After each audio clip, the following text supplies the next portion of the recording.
Wow, great! Wow!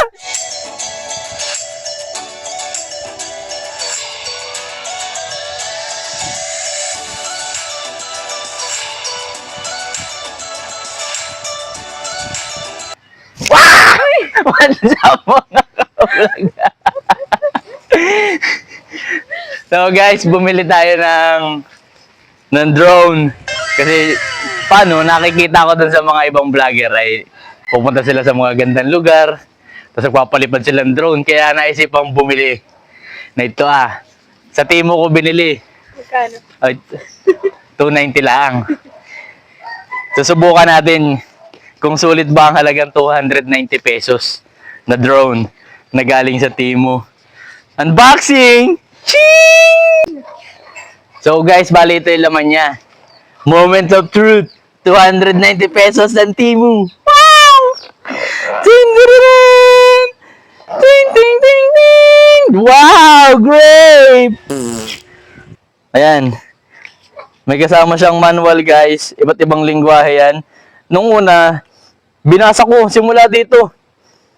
Yung pala, isa lang pala ang ano na yan. Iba't ibang lingwahe, hindi ko maintindihan na dito pa sa dulo English.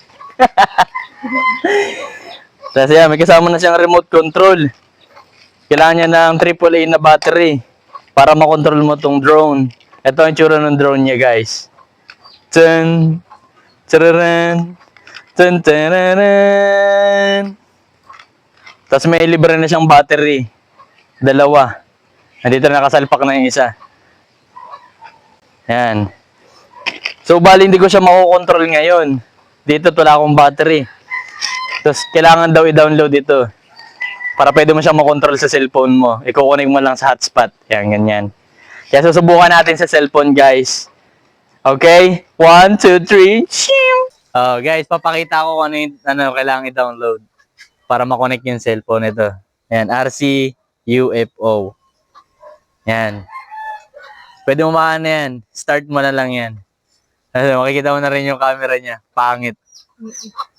Tapos pwede mo na siya kontrolin. 200 lang gahanap ka naman lang. Yan, kukontrolin mo siya dito guys Yan. Subukan na natin siyang palipadin. Moment of truth. Angat! Wow! Great! Wow!